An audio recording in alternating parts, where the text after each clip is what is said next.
अगर आप SSC JE की तैयारी कर रहे हो और आप ये सोच रहे हो कि आपका नॉन टेक के बिना एग्जाम क्लियर हो जाएगा, तो आप एक डिलेमा में हो। आज हम इस वीडियो में उन चीजों के बारे में बात करेंगे जिसकी वजह से आपका एग्जाम जो है वो क्लियर नहीं होता है। जो इंजीनियर्स होते हैं वो अपनी टॉप पोजीशंस जो होती हैं गवर्नमेंट जॉब में वो ले नहीं पाते इन 5 गलतियों की वजह से। सो आज का जो सेशन है वो बहुत ही इंपॉर्टेंट है। मैं आप सभी का स्वागत करती हूँ इंजीनियरिंग वाला पे। मेरा नाम है यशिका और this lecture is presented by me. So आज हम बात करेंगे कि भाई एसएससी जेई का नॉन टेक जो है वो बच्चों को इतना डिफिकल्ट लगता क्यों है। एक बार जल्दी से गो थ्रू करते हैं कि नॉन टेक का मतलब क्या है। 100 मार्क्स का पेपर आता है, 100 मार्क्स का, जिसमें आपको रीजनिंग आती है 50 मार्क्स की और जीके जीएस आती है 50 मार्क्स की। 50 क्वेश्चंस होंगे, 50 मार्क्स का आएगा। यहाँ पर आपकी नेगेटिव मार्किंग भी होती है। अब सबसे इंपॉर्टेंट बात, हम ऐसे क्या गलती करते हैं कि हमें नॉन टेक पार्ट सबसे ज्यादा डिफिकल्ट लगता है और हमारा नॉन टेक पार्ट कभी भी कंप्लीट नहीं होता। तो आप ध्यान से यहाँ पर अगर देखोगे, जो नॉन टेक का सिलेबस है उसमें रीजनिंग है, जीके जीएस का बहुत ही बड़ा पोर्शन है जिसमें हिस्ट्री आ जाती है। हिस्ट्री में भी ancient history, medieval history, modern history आ जाएगी। पॉलिटी, ज्योग्राफी, ज्योग्राफी में भी Indian geography, world geography, plus इसका जो स्टैटिक पोर्शन होता है वो बहुत आस्क होता है। जनरल साइंस में अगर आप देखोगे फिजिक्स, केमिस्ट्री, बायो, साथ में आपकी इन्वायरमेंट और फिर इकोनॉमिक्स आ जाती है। तो ये सिलेबस इतना बड़ा है कि आप अगर 6-7 महीने भी लगाओगे तो भी ऐसा लगता है कि कम है, कि हमारा सिलेबस कंप्लीट नहीं होता है। तो सबसे बड़ी प्रॉब्लम जो कैंडिडेट्स को आती है वो सिलेबस ना कंप्लीट होने की आती है। भाई इतना ज्यादा सिलेबस है मैम, हमने तो नॉन टेक स्टार्ट ही नहीं किया है। मैम 2-3 महीने में नॉन टेक कैसे पढ़े? अगर एक चैप्टर पढ़ते हैं तो दूसरा चैप्टर जो है वो हम भूल जाते हैं। ऐसा हमें देखने को मिलता है। तो आपको एक बहुत ही इंपॉर्टेंट बात बताती हूँ जहां पे आप गलती कर रहे हो।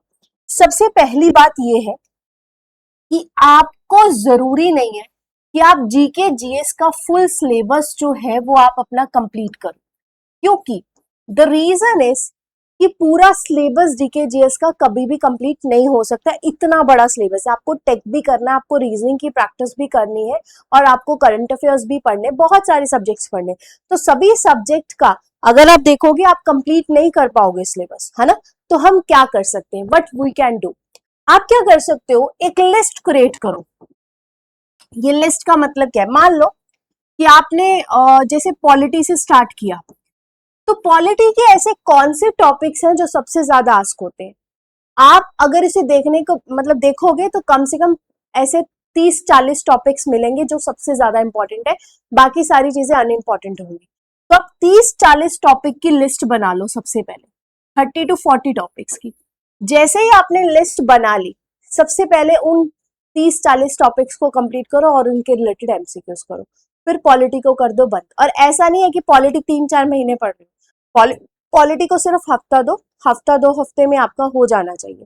फिर ऐसे ही आपको हिस्ट्री उठाने, एंशियंट हिस्ट्री के 5 इंपॉर्टेंट टॉपिक, मेडिवल हिस्ट्री के 10 हो गए, मॉडर्न हिस्ट्री के मान लो 20 हो गए। लिखते जाओ ना, जैसे गांधी हीरा इंपॉर्टेंट है, रिवॉल्टेरिंग 57 इंपॉर्टेंट है, इंडियन नेशनल कांग्रेस के बारे में इंपॉर्टेंट है, इंपॉर्टेंट लीडर्स के बारे में हमें पढ़ना है। ये सारे आपने टॉपिक लिस्ट बना ली और उसको आपने पढ़ना स्टार्ट किया। हिस्ट्री को एज ए स्टोरी बुक ना करके फैक्ट्स वगैरह सारी चीजें जानी वो क्या होती है। एंड देन एसएससी के प्रीवियस ईयर्स क्वेश्चंस हो गए या जो भी आपको प्रीवियस ईयर्स क्वेश्चंस की आपके पास बुक है उससे प्रैक्टिस कर लिया।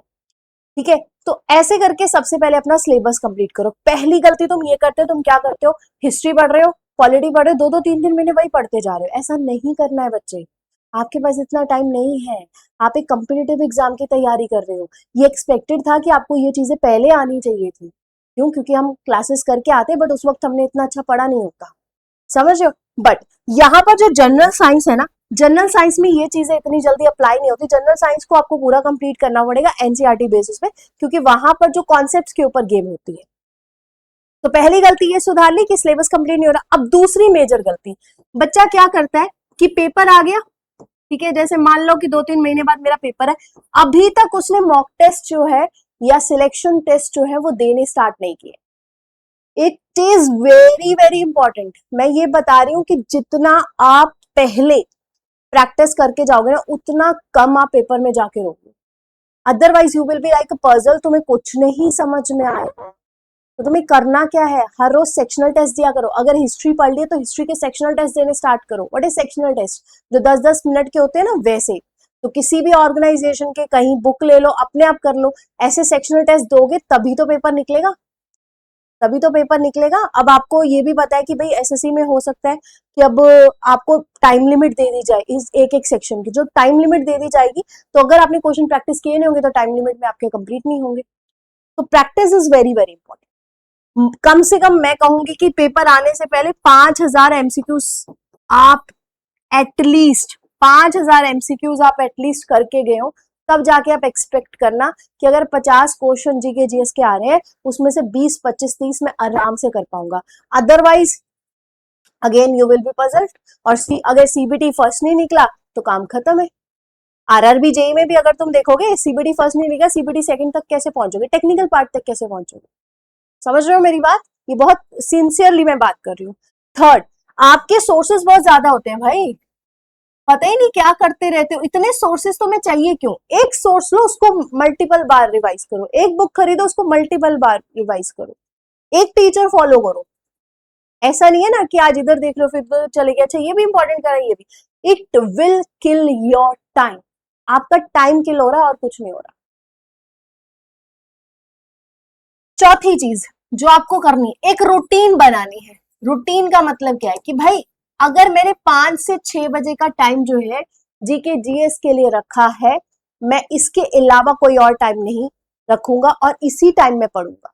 ये टाइम मुझे करना ही करना है। व्हाटसोएवर नॉन नेगोशिएबल होना चाहिए। एक तो मॉक टेस्ट प्रैक्टिस करने का, सेकेंडली जीके जीएस की जो थ्योरी पढ़ने का टाइम है, क्योंकि फिर आपका दिमाग एक्टिवेट हो जाएगा। और उसको फ्रेश माइंड से पढ़ा करो, सबसे पहले काम ही यही किया करो। फिर उसके बाद अपना टेक्निकल पार्ट, रीजनिंग पार्ट ये कवर किया करो, क्योंकि इसके लिए माइंड जो है वो हमें काफी अटेंटिव चाहिए। अपना माहौल ऐसा बना लो, नोट्स बनाओ। नोट्स बनाने से क्या होता है, अब क्या होता है कि आजकल मैं देखती हूँ यूट्यूब पे एआई से नोट्स बनाओ। भाई मेरी बात सुनो, तुम्हें नोट्स तो बहुत सारे प्रिंटेड फॉर्मेट में भी मिल जाएंगे, तो बनवाने की क्या जरूरत है? नोट्स किस लिए बनाए जाते हैं? ताकि हम सेंसेस का इस्तेमाल करें और हमें सारी चीजें याद रहे। ये पर्पज होता है नोट्स का। ये पर्पज नहीं होता मेरे पास बहुत अच्छे नोट्स हैं, कलरफुल नोट्स। नो, नोट्स तो तुम्हें कोई भी दे देगा, तुम किसी के भी ले सकते हो। नेट पे बहुत सारी इंफॉर्मेशन अवेलेबल है। आज अगर बैठोगे एआई पे तो एआई तुम्हें पूरा पैराग्राफ बताए, बट वो तुम्हारे ब्रेन तक रिटेन रहना चाहिए ना। ब्रेन यूज करो ना। तो वाई आर यू, आप क्यों भागते हो पीडीएफ के पीछे? अपने एक क्रिस्प नोट्स बनाओ, बहुत इंपॉर्टेंट। एक चीज जो सबसे ज्यादा मुश्किल लगती है बच्चों को, that is a current affairs. Current affairs का समझ में नहीं आता। मंथली मैगजीन पे ध्यान दिया करो। मंथली मैगजीन हो गई, या आप डेली करंट अफेयर्स के एमसीक्यूज, जो डेली करंट अफेयर्स हो रहे हैं उनके वन लाइनर फॉर्मेट में एक अपनी वन लाइनर्स बुक कॉपी रख सकते हो कि बना लिया कि आज कौन कौन सा करंट अफेयर्स था, फिर मंथली उसकी क्वेश्चंस की प्रैक्टिस की। ऐसे आपको करंट अफेयर्स करने। और ये चीजें तुम करते नहीं हो तो नॉन टेक क्या निकलेगा? नहीं निकलता भाई। कौन से डेलीमा में हो, जागो, जागो। It is very very important. ठीक है? सो ये गलतियां भाई नहीं करनी है। मैंने जेन्युइनली जो तुम गलतियां करते हो, इसी वही गलतियां मैंने आपको बताई हैं। इसीलिए जो टॉप इंजीनियर्स होते हैं वो फेल होते हैं। अब एक बहुत ही इंपॉर्टेंट बात ये है कि आप चाहो तो मेरा ग्रुप जो है वो ज्वाइन कर सकते हो। This is my group, Yashika Tandon PW. इस ग्रुप में अपने सारे बच्चे हैं, ठीक है, जो तैयारी कर रहे हैं। आप उनके साथ डिस्कशन कर सकते हो, क्योंकि ये ग्रुप बंद नहीं है। और साथ ही साथ जब आप इसके फाइल सेक्शन में जाओगे तो आपको बहुत सारे मॉक टेस्ट भी मिलेंगे फ्री ऑफ कॉस्ट। तो आप वहां से स्टार्टिंग कर सकते हो। अगर अभी तक आपने कोई मॉक टेस्ट सीरीज नहीं ली है, फ्री ऑफ कॉस्ट है। 100 मॉक टेस्ट पड़े हैं, तो 100 को मल्टीप्लाई कर दो 10 से कम 1000 क्वेश्चन जीके जीएस के, और सारे इंपॉर्टेंट टॉपिक्स। तो यहाँ से स्टार्ट कर सकते हो, करना चाहो। समझ गए? तो ये मिस्टेक हमें नहीं करनी है। It is very very important. चलिए मिलते हैं आपके साथ कभी फिर और अगले सेशंस में। I hope you like the lecture. आपको समझ आ गया जो मैंने आपको बात बतानी थी। Take care guys.